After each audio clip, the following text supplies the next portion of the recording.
Operation Mockingbird. The name itself evokes a sense of mystery and intrigue, almost like a plot straight out of a classic spy novel or a thrilling espionage film. But what exactly was Operation Mockingbird? Was it a real covert operation, or just a figment of conspiracy theorists' imaginations? Even the name sounds like a spy movie. It conjures images of shadowy figures, secret meetings in dimly lit rooms, and coded messages exchanged in hushed tones. But the reality, if true, is far more complex and far-reaching. It makes you think of secret missions, hidden plans, and a world where things aren't what they seem. A world where the lines between truth and deception are blurred, and where the media could be a tool for manipulation rather than a source of unbiased information. And it's not all made up. The idea that the CIA could have been involved in such activities isn't entirely far-fetched. After all, the Cold War era was a time of intense espionage and psychological warfare. Operation Mockingbird is what people call a supposed huge plan by the American CIA to secretly control the news. The goal was to influence public opinion and shape narratives in a way that would benefit American interests, both domestically and internationally. Their goal? To shape what people think, both in America and around the world. By planting stories, controlling the flow of information, and even recruiting journalists to act as agents, the CIA aimed to steer the public discourse. Whether Operation Mockingbird was real is still a big debate. Some declassified documents and testimonies suggest that there was indeed some level of media manipulation, but the extent and impact of these activities remain unclear. Some say it's just a conspiracy theory, a product of paranoid minds looking for hidden agendas. They argue that the media landscape is too diverse and independent to be controlled by any single entity. Others say it's a scary example of the government having too much power. They believe that Operation Mockingbird is a cautionary tale about the dangers of unchecked governmental influence over the press. This video dives into this controversy. We'll explore the origins of Operation Mockingbird, the evidence supporting its existence, and the arguments against it. We'll look at the history, the supposed operations, and the broader context of the Cold War, a time when information was as much a weapon as any missile or spy gadget. And the key people involved. From high-ranking CIA officials to influential journalists, we'll uncover the roles they played in this alleged operation. We'll look at the evidence, explore the disagreements, and delve into the various perspectives that make this topic so contentious, and talk about how it changed journalism and public trust. By the end, you'll have a deeper understanding of Operation Mockingbird and its lasting impact on the media landscape. To understand Operation Mockingbird, we need to go back to the Cold War. This time, from the end of World War II to the early 1990s, was a time of serious tension between the United States and the Soviet Union. Both countries had nuclear weapons, and everyone worried about nuclear war. In this scary situation, information became a powerful weapon. Both sides used propaganda, trying to make the other side look bad and win support around the world. This atmosphere of secrets and suspicion is where Operation Mockingbird supposedly started. The CIA, whose job was to gather information and fight Soviet influence, allegedly started using the news to shape stories and change what people believed. The supposed operations of Operation Mockingbird were many and daring. The main idea was to use journalists, sometimes without them knowing, to help spread information. It's said the CIA became friends with reporters, editors, and media bosses. They planted stories, leaked information, and used their influence to make sure the news was pro-American. Different sources say the methods range from gentle persuasion to serious threats. Some journalists might have been paid, others blackmailed. The CIA also supposedly created fake groups and gave money to student organizations to spread propaganda and push their agenda. If true, these operations were a direct attack on freedom of the press and democracy. Several important people have come forward in connection with Operation Mockingbird, each helping to reveal these alleged activities. One is Deborah Davis, who wrote the controversial book Catherine the Great. Published in 1979, Davis's book claimed the CIA had close ties to the media, with journalists working as paid informants. While some people didn't believe the book, others were outraged, and it made people start talking about secret media manipulation. Another key figure is Carl Bernstein, one of the two journalists who uncovered the Watergate scandal. In 1977, Bernstein wrote an article for Rolling Stone magazine claiming the CIA had connections with over 400 American journalists since the 1950s. His article shocked the media world.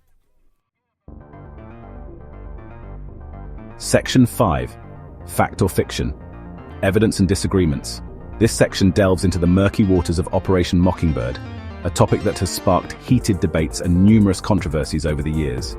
The evidence about Operation Mockingbird is a confusing mix of claims, denials, and official statements saying it didn't happen. On one hand, there are numerous accounts and testimonies suggesting that the CIA was deeply involved in manipulating the media. On the other hand, official records and statements often deny such activities, leaving us in a state of uncertainty. Some of the strongest evidence comes from secret government documents released to the public. These documents, often heavily redacted, provide glimpses into the covert operations of the CIA. They reveal a complex web of interactions between the agency and various media outlets, suggesting a level of influence that is both intriguing and alarming. These documents, often with parts blacked out, give us a peek into the CIA's past actions, including their work with the media.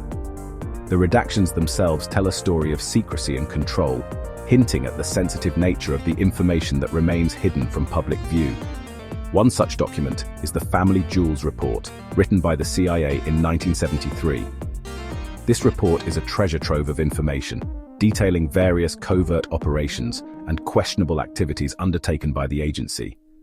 It serves as a crucial piece of evidence in understanding the extent of the CIA's involvement in media manipulation. This report, ordered after the Watergate scandal, revealed a number of illegal and questionable things the agency had done. The Watergate scandal itself was a turning point in American history, leading to increased scrutiny of government actions and a demand for greater transparency. While it doesn't directly confirm Operation Mockingbird, it does show examples of the CIA watching journalists and trying to influence news stories. This indirect evidence adds to the growing body of information that suggests a pattern of media manipulation by the agency. The debate continues, with new pieces of evidence and testimonies emerging, keeping the controversy alive and the truth just out of reach. Section 6. Journalism under fire, losing trust. If Operation Mockingbird really happened, the implications are serious and worrying. The idea that a government agency could secretly be changing the news we see is a threat to democracy. A free press is essential for keeping those in power honest and making sure people have accurate information.